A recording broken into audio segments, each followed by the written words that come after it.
Então, esse é o segundo vídeo e a gente está continuando aqui no método crítico e agora a gente vai falar sobre o coautor. A gente vai falar um pouquinho sobre o Pedro, né? O apóstolo Pedro.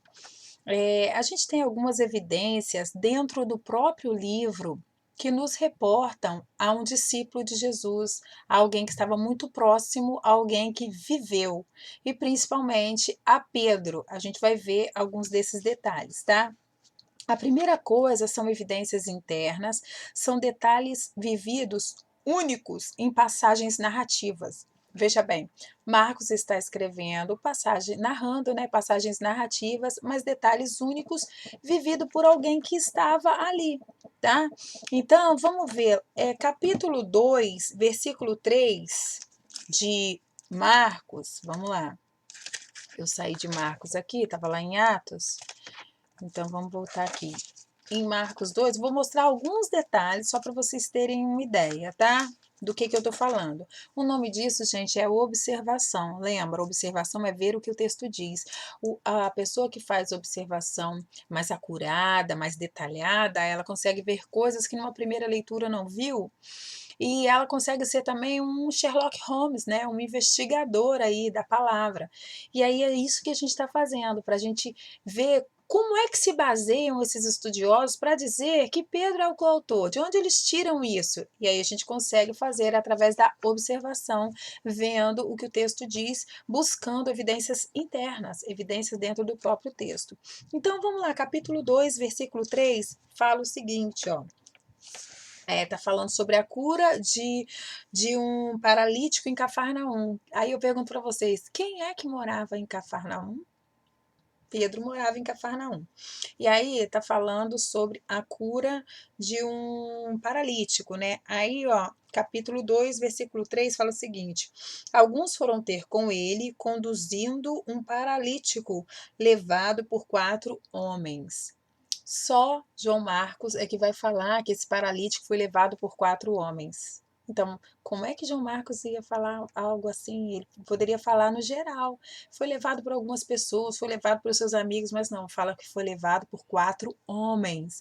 Então, a gente vê aí que alguém que estava lá é que pode estar trazendo esse detalhe único. Quando eu falo único, é porque só João Marcos que escreveu. Então é único porque dentro dos 4 livros do Evangelho, só esse detalhe só foi escrito por Marcos, tá? Então fala que ele foi levado por 4 homens. E muito provavelmente acredito que essa é a casa de João Marcos, é a casa de Pedro. Acredita-se que é a casa de Pedro. Pedro morava em Cafarnaum. Jesus, ele escreve lá em Atos, ele ensina, em Atos não, Jesus ensina, quando ele, em Lucas, quando ele fala para ir pregar, ir de cidade em cidade, e ele comissiona 70 pessoas, ele fala o seguinte, ó, que não é para levar alforje, não é para levar nada e tal, e ele fala o seguinte, quando você for numa cidade, você bater na porta de alguém, e se alguém te der pousada, te convidar para entrar, se você for bem recebido, enquanto você ficar nessa cidade, fica nessa casa. O que Jesus está querendo com isso? Por que a pessoa, quando ficar, tem que ficar só naquela casa na cidade? Para não ficar de casa em casa. Olha quantas coisas Jesus está olhando aí, né? A pessoa foi bem recebida, para não ser mal recebida numa segunda casa, para não ficar de casa em casa, para não contar história, né? Ter fofoca, problemas. Quantas coisas a gente pode evitar se a gente não ficar de casa em casa, gente? Dormindo na casa de um hoje, na casa de outro amanhã, né? Eu não sei o que Jesus queria. Você pensa aí, o que você acha que Jesus está querendo ensinar? Qual é o princípio aí? Qual é a prática da coisa, né? Por que Jesus está falando isso? Vamos fazer pergunta para o texto. Por quê? Mas Jesus fala assim: se você chegar na cidade e for bem recebido, todo o tempo que você ficar nessa cidade, fica nessa mesma casa, não vai de casa em casa. Se não te receber, ele fala para bater até a poeira do pé. Do corpo, do pé, né?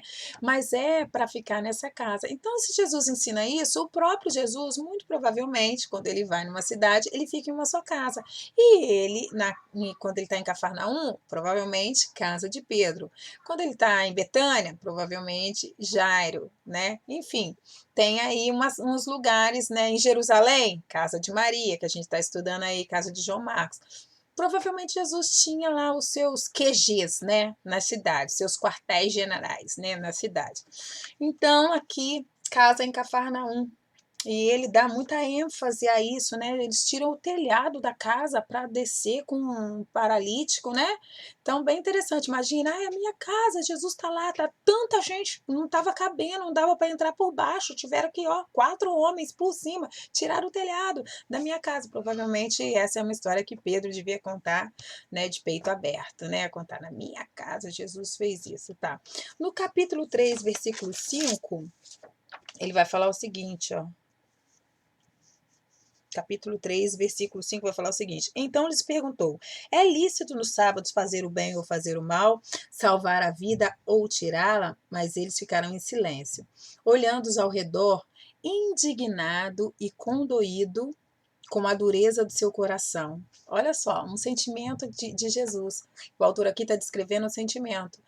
Jesus olhou ao seu redor, as pessoas estavam questionando sobre ele curar ou não no sábado, o cara que estava com a mão ressequida, né?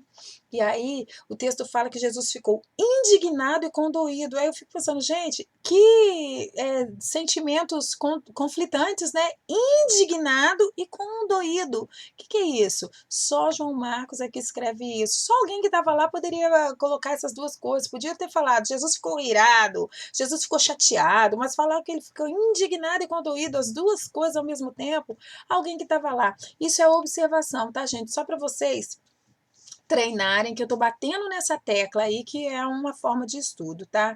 No 4:38, uma outra passagem única aí, ó, 4:38, vai falar o seguinte, vamos lá. Isso é muito bonito, isso aqui, eu acho bem... Mexe comigo quando eu estou estudando e vendo uns detalhes únicos vividos pelo autor ou pelo coautor, né? A gente vai lá atrás, né? Como se a gente fosse lá e estivesse vendo a cena ou vivendo a cena. Vivendo é até melhor, né?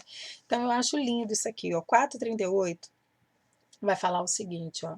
E Jesus estava na popa, dormindo sobre o travesseiro. E eles o despertaram e lhe disseram: Mestre, não te importa que pereçamos? Aqui eles estão no barco e o barco está indo a pique, está vindo uma tempestade e eles estão com medo. E aí o autor vai falar o seguinte: que foram lá para acordar Jesus, ver que Jesus está só com os 12. Então, por isso, um coautor aí, ó, um coautor que estava ali dentro do barco, porque ele fala assim, ó, e Jesus estava dormindo sob um travesseiro. Só ele vai falar isso. Nem sabia que existia travesseiro naquela época. E existia, e tinha um no barco, e Jesus estava, ó, dormindo no travesseiro. O autor Pedro, né, no caso, ele ficou tão assim, né, perplexo, porque além dele estar dormindo, tá lá, ele coloca esse detalhe, Jesus estava lá, a gente morrendo, afogando, e Jesus lá tranquilo, dormindo, com a cabeça no travesseiro. Talvez ele tenha sido o discípulo que foi lá acordar Jesus, né, para ver essa cena e descrever essa cena, né? Só ele fala que Jesus está dormindo num travesseiro. E ó, no 10:16, por último, tem algumas passagens assim, tá, gente? Mas eu não tô falando todas, eu peguei umas que eu gosto muito. Mas tem outras também que eu gosto muito, mas não dá para ver todas. Então, no 10:16 vai falar o seguinte, ó. Jesus está abençoando as crianças, tá? Quando ele fala para deixar vir as minhas crianças, porque quem não se tornar como uma criança não vai entrar no reino do céu. É esse ensino que Jesus está dando.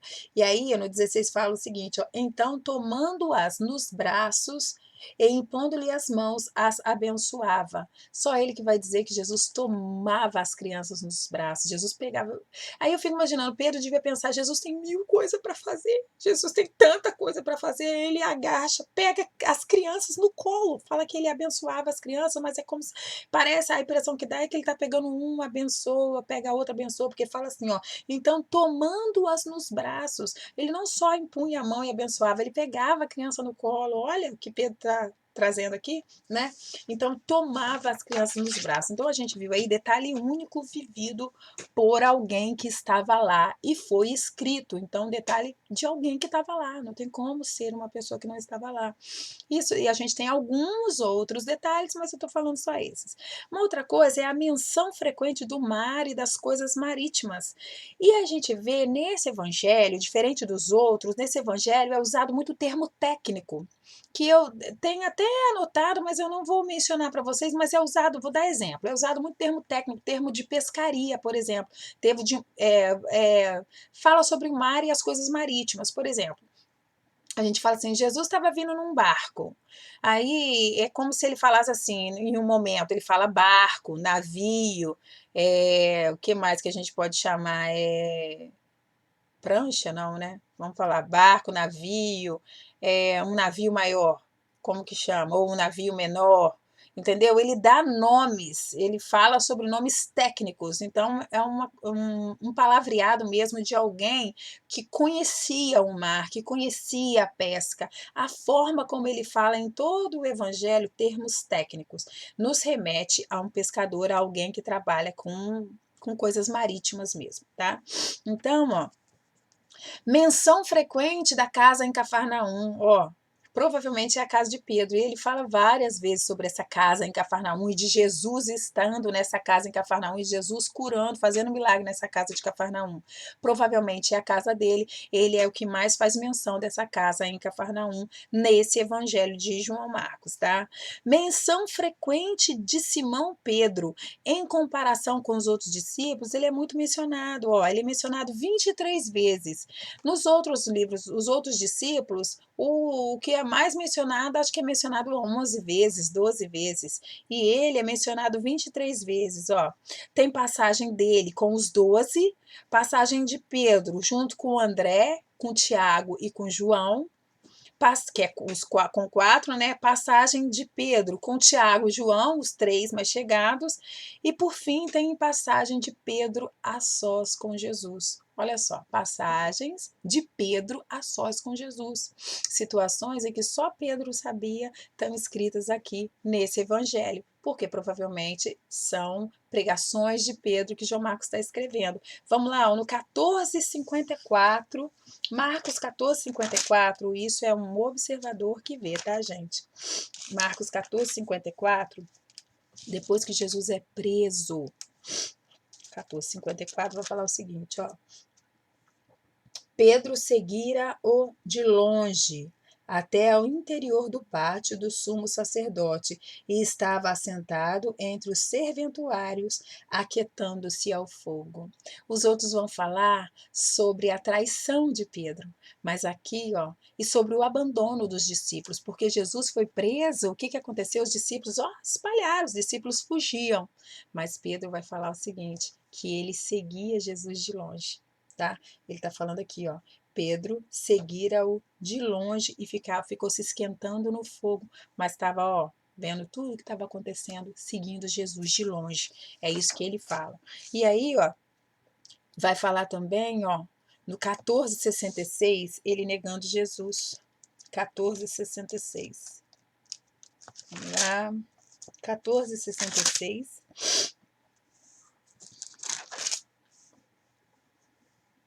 Estando Pedro embaixo no pátio, veio uma das criadas do sumo sacerdote, e vendo a Pedro que se aquentava, fixou-o e disse: Tu também estava com Jesus o Nazareno. Mas ele o negou, dizendo: Não o conheço, nem o compreendo o que dizes. E saiu para o alpendre, e o galo cantou. E a criada, vendo, tornou a dizer aos circunstantes: Este é um deles. Mas ele outra vez o negou. E pouco depois, os que ali estavam disseram a Pedro: Verdadeiramente és um dele, porque também tu és Galileu. Ele, porém, começou a praguejar e a jurar: Não conheço esse homem de quem falais.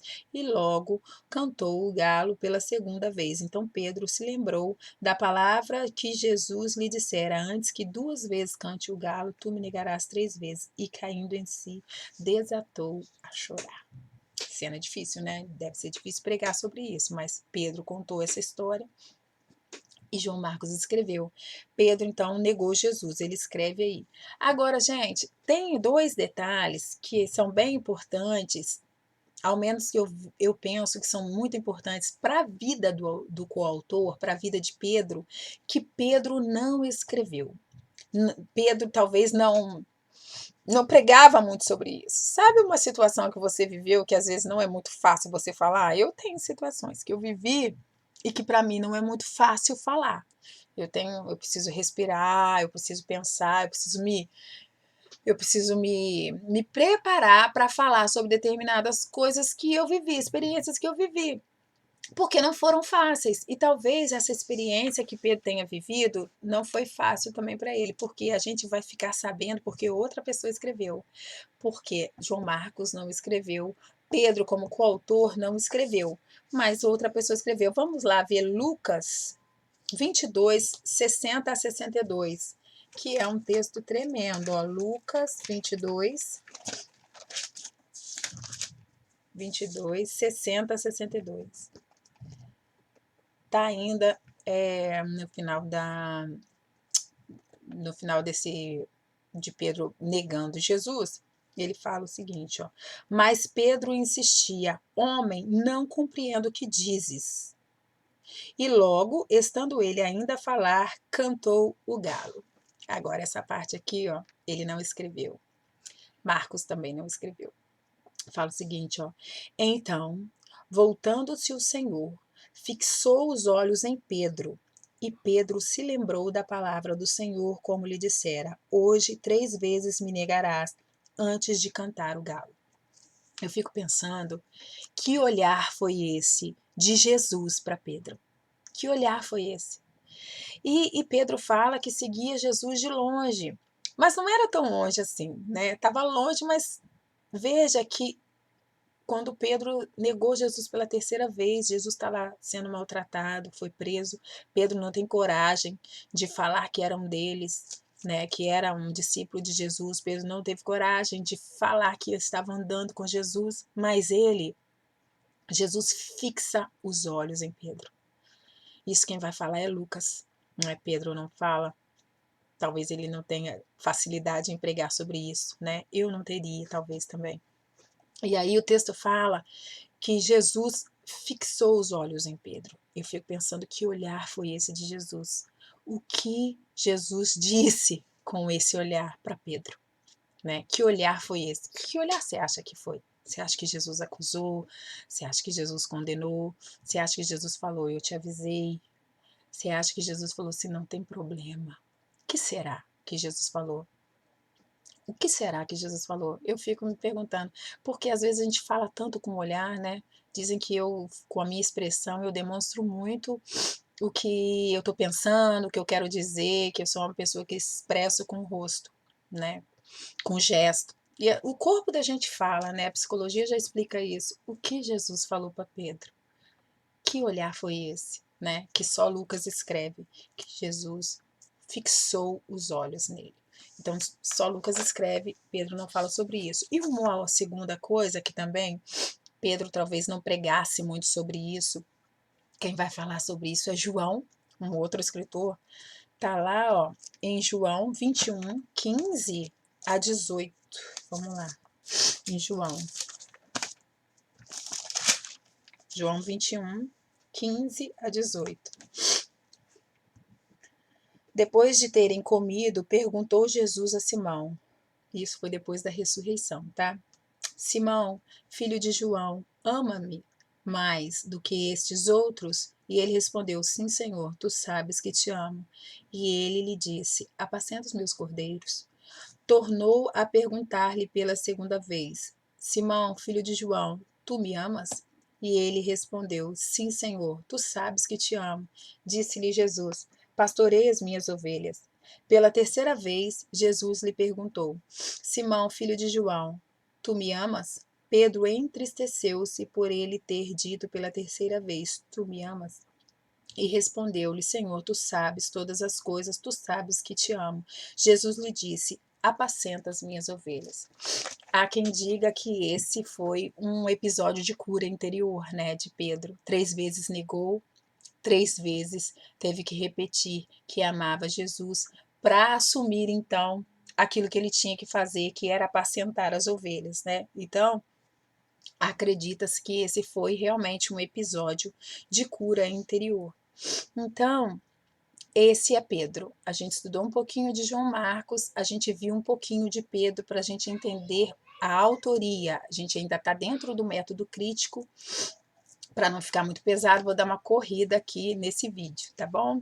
Então, quando foi escrito?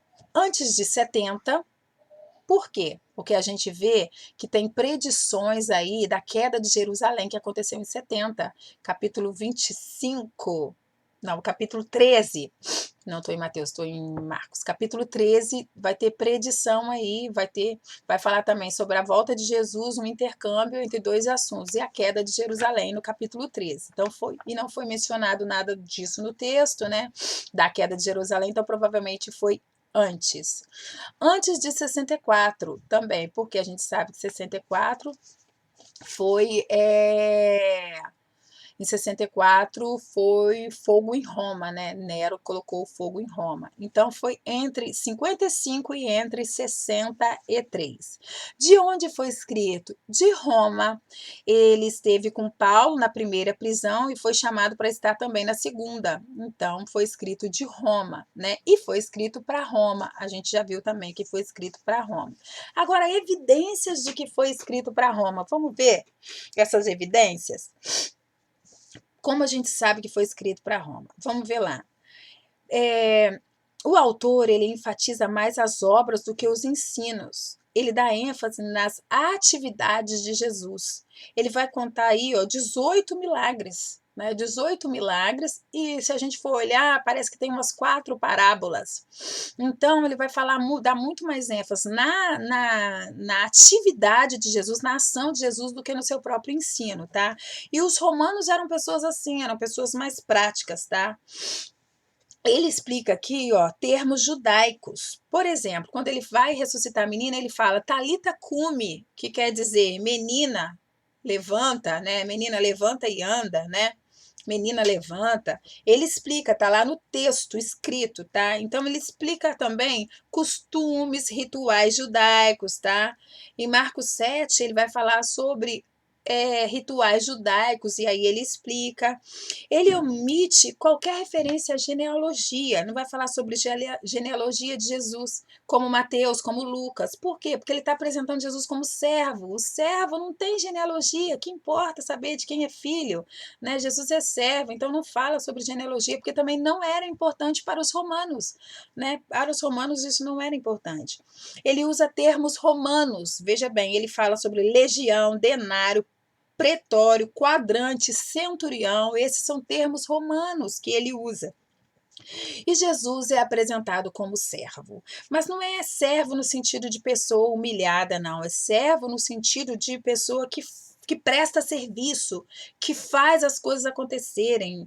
Ele é o vencedor que faz as coisas acontecerem, ele trabalha, né? Jesus, ele vence demônios, ele vence a natureza, ele vence a enfermidade, ele vence a morte, e é isso que ele vai mostrar. Jesus, ele vencendo, mas ele está vencendo servindo, ele está servindo às pessoas, ele está fazendo coisas para as pessoas, e ele vai demonstrar Jesus assim, esse servo em ação, diante da autoridade que vem de Deus, diante desse supremo poder que vem de Deus, para ele está agindo. Apesar de servir, de ser o servo, ele é o servo que tem autoridade em Deus para fazer o que ele faz, tá? Então, esse é o evangelho de Jesus Cristo, Filho de Deus, tá? E ele faz quase nenhuma menção do Antigo Testamento. Por quê? Porque também para os romanos o Antigo Testamento não era importante, né? A lei, a Torá, não é a mesma coisa que Mateus. Então, ele faz pouca referência do Antigo Testamento, tá bom?